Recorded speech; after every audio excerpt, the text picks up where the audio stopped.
Now, here we are with Reggie Dockens, my friend, who's a Hey, guitarist, a multi musician, and we are very honored to have you on this Zoom here today to tell us some of your experiences in music and oh, what, wow. Okay. what Yeah. inspired you to what inspired you to be a musician in the first place, and Mm-hmm. where did you get your first gig? And just tell us a little bit about yourself, your history and Okay. your journey. So I'm going to turn it over Sure. to you Okay. now. Oh, okay. Well, shoot, I started being really interested in music when I was a kid. I was like 3, 4 years old, and my father was Air Force. And we lived in Japan, Wow. and my father would have the wildest parties, boy. Everybody would have to go to bed except me. I was the DJ of whole thing there, and that was kind of cool. So I noticed in the daytime that people were kind of angry, not all there, but at nighttime they were just happy as could be, when the music started. So that's how I got started playing. It was just like, wow, I think I want to do this, and got my first guitar. It was like a it was a plastic guitar. It had an amplifier with it. That was so cool. It was called the Swinging Cat guitar. That, that was the greatest thing in the world. I thought I was hit the big time on that. I think I was like about I don't know 10 by that time, you know. And Mhm, we moved to the States here, and everything kind of took off from there. You know, mhm, moved in the same neighborhood that Sly Stone lived in. You know, mhm. God rest his soul. Yep, Yeah. right there in Vallejo, California. You Oh, know, yeah. Right and I on. mean after he got famous, boy, everybody and their mama had a guitar. Was trying to do the same thing. you know. I can relate. Yeah.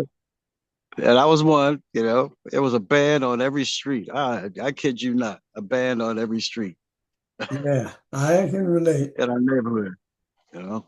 But you know, so that started it off, and uh messed around with Confunction for a while there, right? Trying to be their warm-up band, Uh-huh. trying to get us out on the road together. We did a couple of warm-ups with them, but that's about it. Uh-huh. There was nothing, excuse me. But yeah, everything came out good though. I mean, I decided to move because Vallejo just wasn't fast enough for me. I was trying to go somewhere. I had something to work with. So I wasn't stuck in Vallejo. So I moved to Reno, gambling, taking a chance. Landed a job at MGM Grant, was the biggest hotel casino in the world. And I was pushing the broom for the first month, but I was proud of it, boy. It's, I had to clean up all the stages and all the lounges after somebody got out, after the band stopped playing, whatever, the 2 drink minimum. Remember those? And so I pushed myself up onto the stage there. It was like real easy. Excuse me, my allergies are killing me right now. Oh, that's okay, bro. Yeah. Um, so I moved to Reno and just started working there, man. Got with the top agent out there.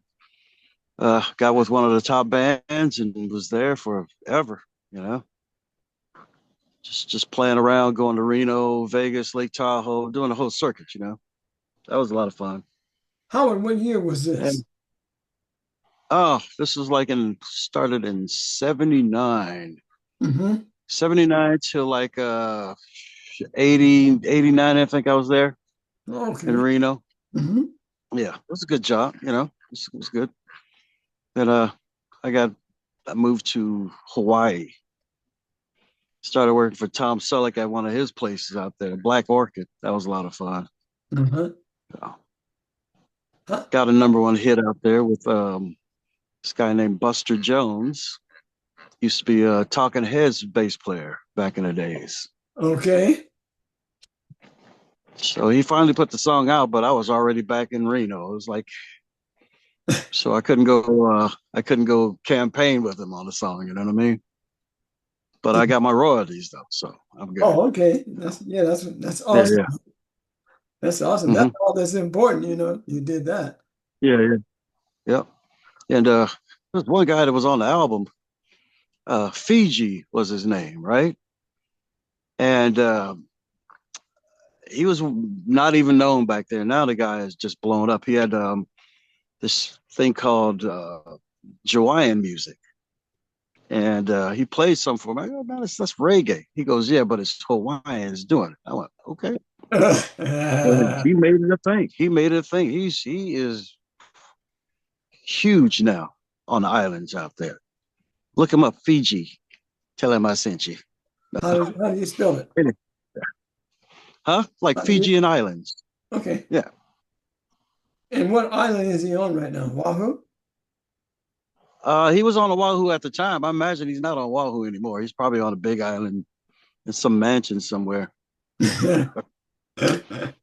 or he probably went back to the Fiji where he's from. Hmm. But anyhow, look him up. It's great. I'll do that. So let's see. Wow. Wow. I don't know. Ask me some questions, man. I don't, you know. Oh, okay, brother. I was just letting you go for a minute, Yeah, So yeah. tell me how did you get back? Okay, tell me about your adventure down in Florida. Oh, the wireless mixer that nobody believes. I got all the proof of it, but that all the okay. So what? While I was in Hawaii, it was like the place we're playing at had the mixing board was bolted to the side of the wall on my side of the stage. So it was like I had to get off stage. I was a sound man, so I had to get off stage, test the bass drum, jump back on stage. And I said one day, it was like, man, I wish I had and the light bulb came on, a wireless mixer. So I mean, I got the commercial for. I'll pump it to your show one day. It Okay. was a commercial to entice some big corporations to make this thing here. Mhm. And it got away from me. I put it on Inventec, and everybody was going, "No, don't do that, man. Don't do that." They were right. They screwed me. So Yeah. now it's like the way of the world. I mean, everybody's got a wireless mixer. You know, Yeah. Yeah. that's the way it is. But I saw that one coming. That was a Yeah. dream come true. I was on my way, but anyhow, Yeah. so that got away from me. Yeah. But So but then I invented, well, not invented. I made a guitar out of magnesium, which is my baby boy. I tell you. is Um, is that the one that you're playing believe, mostly now? yeah, yeah. I kind of put it away. I got a ding on it. It was just like, wait a minute, let me put this away and preserve it a little bit more. I broke out my battle like my Fat Cat Strat now, but Hmm. all good. But Well, yeah, I was playing it for a while. Yeah. I was going to ask you. I know that there was a Hmm. period of time that you moved to Florida. Yeah. Yep. I was out there, and that was a lot of fun. Working for Universal Studios and working on Clearwater Beach and St. Petersburg Beach. And what year was that? I remember because I It remember was like,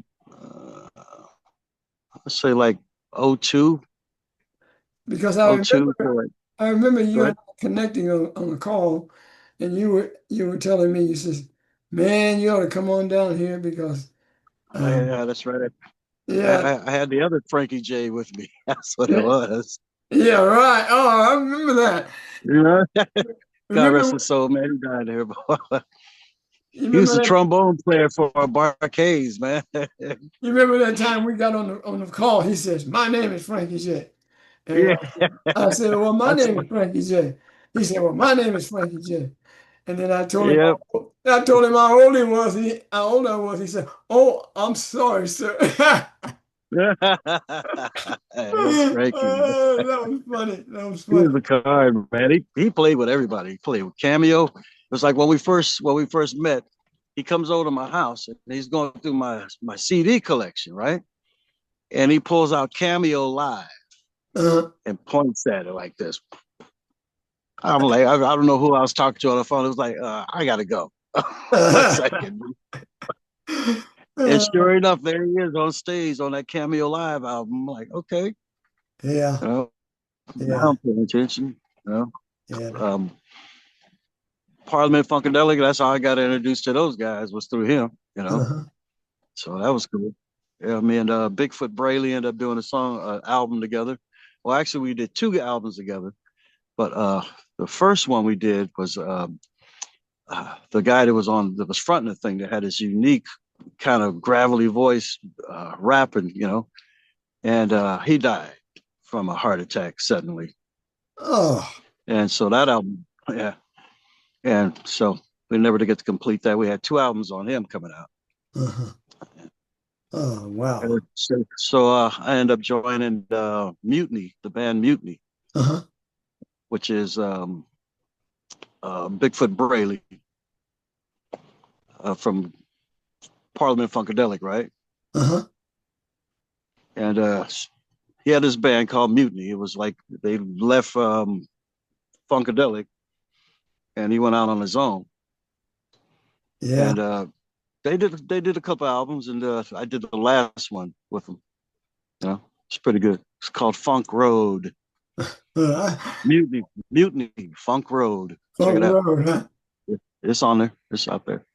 I remember So, Funkadelic was, let's see, this was a particular, oh, it's been about 20 years ago in San Francisco for mm-hmm. New Year's Eve, Funkadelic was there, but they Ooh, had off, let's see, the area like Van Ness and Market for, there was about 4 or 5 blocks that they had blocked off, and they had ooh, different bands in different places. And my mm-hmm. daughter, Christina, I don't know how she got in touch with Funkadelic, but she sang with them that night. Okay. Yeah. So, and I was playing in another band. So Mm-hmm. after my band got through playing, then I went over to see her over at Funkadelic. And that's when the guy had on the diaper that night. Oh yeah, yeah. That's my dog, Gary Scheider. Yeah. And but Yeah, yeah. she was right there on stage with him, man. I said, wow, I was just really impressed with her, proud of her. Mm-hmm. Yeah. So Howard, how long were you in actually in Florida? For like 15 years. Hmm. Yeah. We got out there right at the beginning of 2000. Hmm. I got you. And it was like my wife was saying, I hate to, because we're living out here. And she goes, I was wondering, I hate to root you, but I have an offer in Tampa that I can do. I go, Tampa, Florida? I went, I can work anywhere. I don't care. Just put me there. I'll work. Hmm. I'm thinking. And everything was dying out here in California for me. So it was just like, yeah, let's do it. Uh, Yeah. so we moved out there, man. And I had just did this like this cheap movie score, and I bought my first keyboard to do it. It's first workstation. And so that was sitting in the closet the whole time. I just did it bought it for the movie score. And I started going along the beaches trying to, looking for what's going on around there.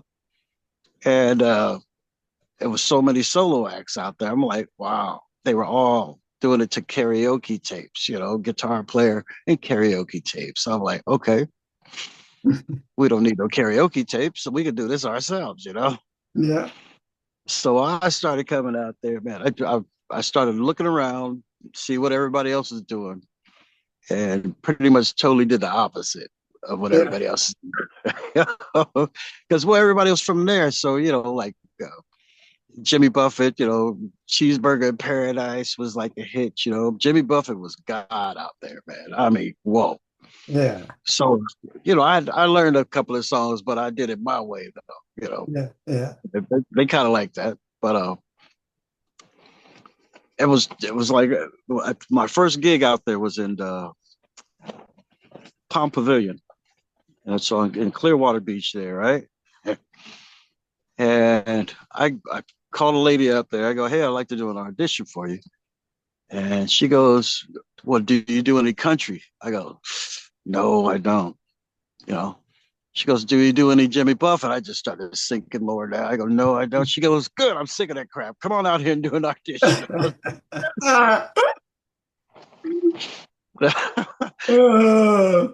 So I went out and did an audition, man, and it was just spread like wildfire, boy. You got to see this guy, He's from California. He doesn't sound like anybody else. Blah, blah, And, man, next thing I was working like 6 days a week out just up and down the beach there. From there all the way down to St. Pete Beach. I don't know if you've ever been out to Florida before, but No. that's a big stretch. Yeah. Well, So it's I know that you were, you were really adamant about telling me to come down. You says because, and man. he said, hey man, and you play keyboard bass too. He said, oh man, you could clean Oh, down here. you would have been a hit. But you know what happened is that, sometimes I make some decisions, you know, uh, I don't dread them, but that's what makes the difference is what happens to you. Is that I just Yeah. met this lady, her name was Libby, and I just moved up here and we started, living together, and then we also started performing music together. hmm And that's the reason why I didn't come. Otherwise, I would have been there, man. You know it. You know? Man, there was so many places to play at out there. I mean, so many games, different games to play. Just Yeah. for a band. I end up in like a corporate band.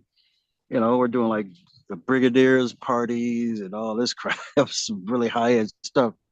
Yeah. Uh, I was in like three other bands. If one didn't work, the other one did. But I got pretty much sick of that and just started just concentrate on my solo act. Uh-huh. You know, Yeah. that's where the money was. Oh yeah. I think I'd gotten to the point too, like I'd kind of I played out with bands, like I told you. Yeah, I'm done with people's attitudes and stuff, man. I just want to play. Okay. And then I don't regret any of it because it was basically a big learning experience.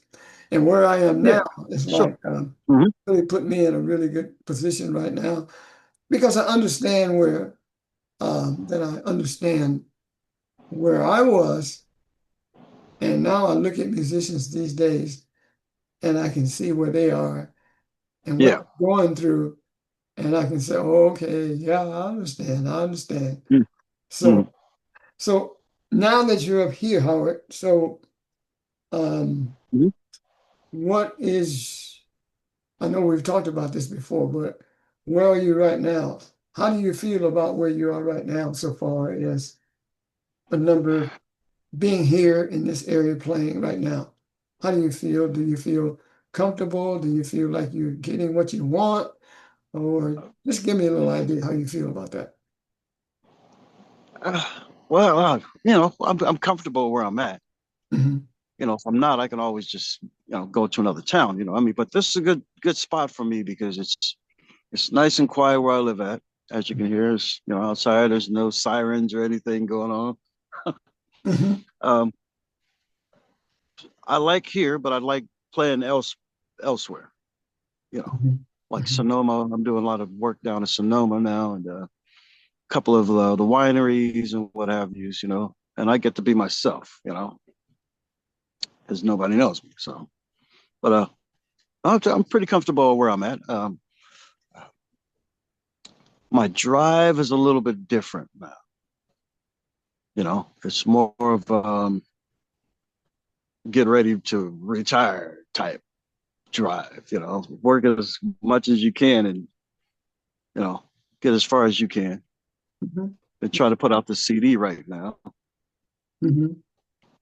Is that coming That's along kind well? of working. Is that coming along It's well? come on. Okay, It's good. Good, Well, man. really good, really good, really good. So Good. it looks like I was trying to have it out done before summer was over with, but it looks like around Christmas time, without rushing anything. Mhm. So, Well, when you speak of retire, could mhm.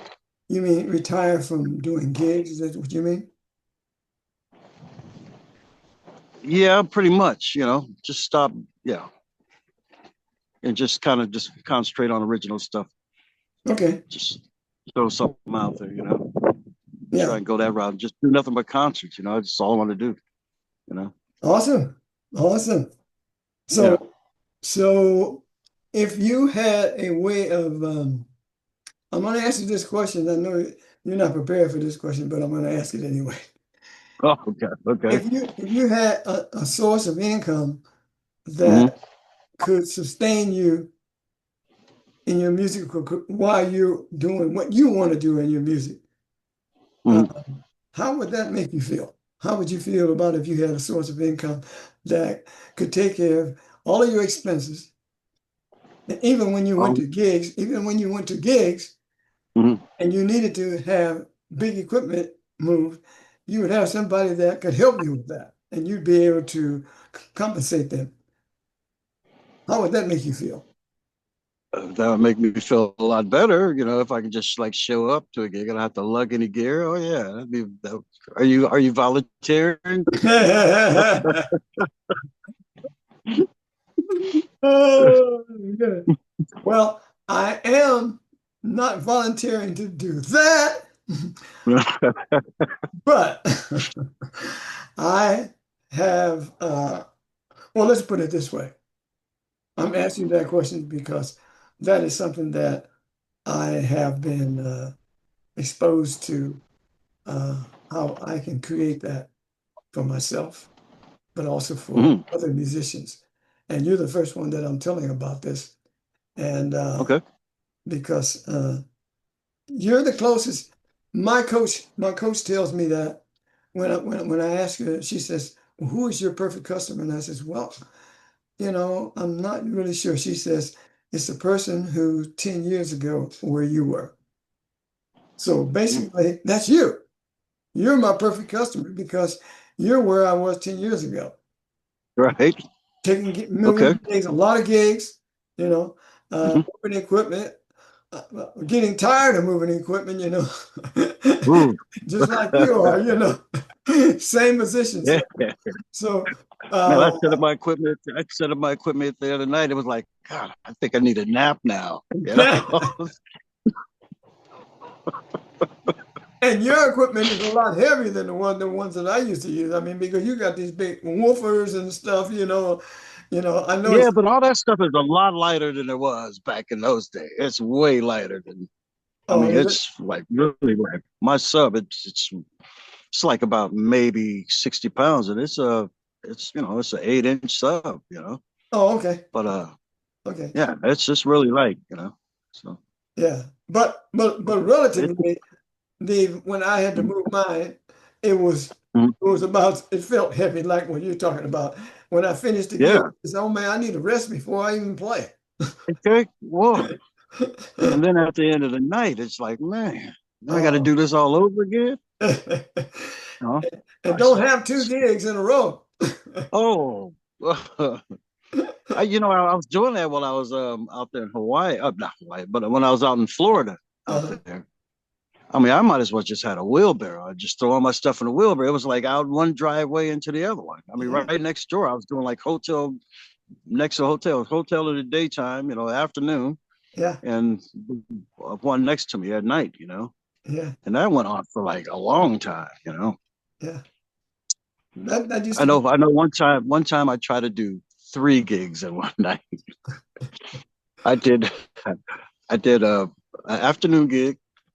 I did an evening gig, and then the third gig started like about 2 o'clock in the morning. It was like kind of a rave party or whatever, right? Oh, never again. I did it, but I will never do that again.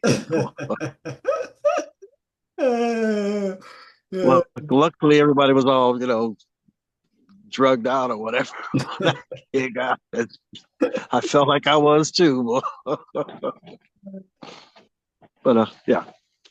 Well, I like your answers that you've given me, and this question you when we talked before, you answered this question, but where do you see music going right now?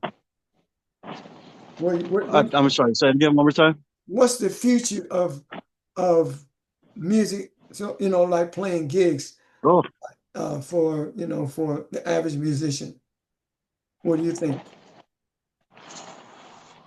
wow. It's just going to be all just AI, basically. AI is going to take over. It's just, I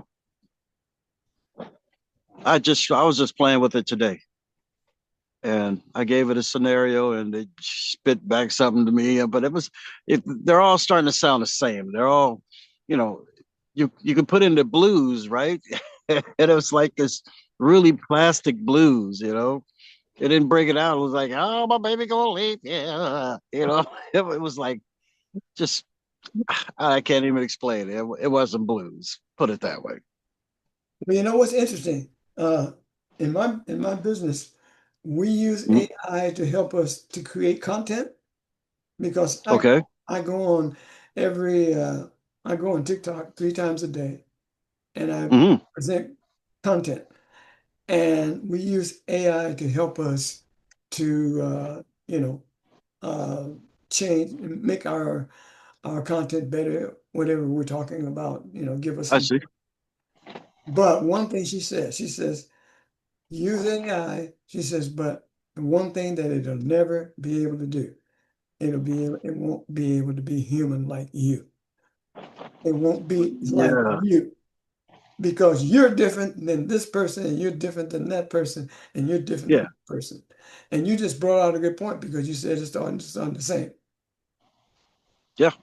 you know. It is. And that's the reason because your personality is different than the other personality. And Yeah. your personality is different than that person's personality. So, and this is what people are now, when people, even though they're feeling the things with people are feeling people. People are human. Yeah. They have emotions. And you have to get to their emotion even now to get them to even Hmm. listen to you to purchase anything from you. They need to, you need to, like we were talking about, we have to present content that reaches their emotion, not just details. Hmm. They, so we, Well, it's just getting started here. I mean, this when they get this quantum computer in there, yeah, it's going to be able to pretty much think like us. I mean, it's constantly downloading all this stuff off the internet, just like what we watch every day. Mhm, And it's getting pretty close to it, man. I've seen some robots that they have out now. mhm. Well, It, let's put it's it this way. go ahead. Hmm. I want to take advantage of what we have now. Hmm. Yeah, So, because I won't worry about what's going to happen in the future, but in I the know future, what's yeah, yeah. happening. What What can I it do know is, now? Yeah, yeah, what I know is what's happening right now is that we have the right. availability to create income to support our music right now, and those are the people that I'm looking for. Musicians who says, "Hey, I'm Hmm. interested. Tell me about it. I want to know about it." It might not be. It might be for them, and it might not because Yeah, yeah. everybody's so different. Mhm. I remember Yeah. way back when, oh my, I remember way back when people changed to using computers. I said, "Oh no, man, no, I don't want to change. I don't want Yeah, to start using computers." And look where I am. right. I'm stuck. So I says, Yeah, I know. when the opportunity comes again for me to be part of something and learn some skills Mhm. different than the ones I have that are going to All help right. support me in my music, I'm going to jump on it. And that's what I've done. Hmm. So, Yeah, I mean, just like I mean, for me, it goes all the way back to typing classes. Ugh, that's for girls. yeah. Nah, it's like yeah. I Yeah. wish I would have took it because I mean that's what computers are all about. It's Yeah. typing. Yeah. You know. Yeah. Well, do you have any last words for musicians that are coming up right now, or just any last word, period?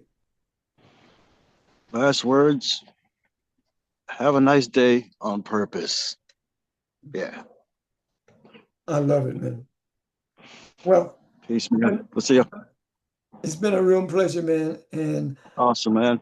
I Love talking will to you, I brother. will send a copy of this to you when after it's been Okay. what's the word they say? I forgot what it is that I didn't do last time. But Oh, we're yeah, good this right. time. Don't. We're good this time, man, brother. Thank you All so right. much for your time. Okay, bud. I love All you, right. man. Love you too, bro. We'll see you. Bye-bye. Bye.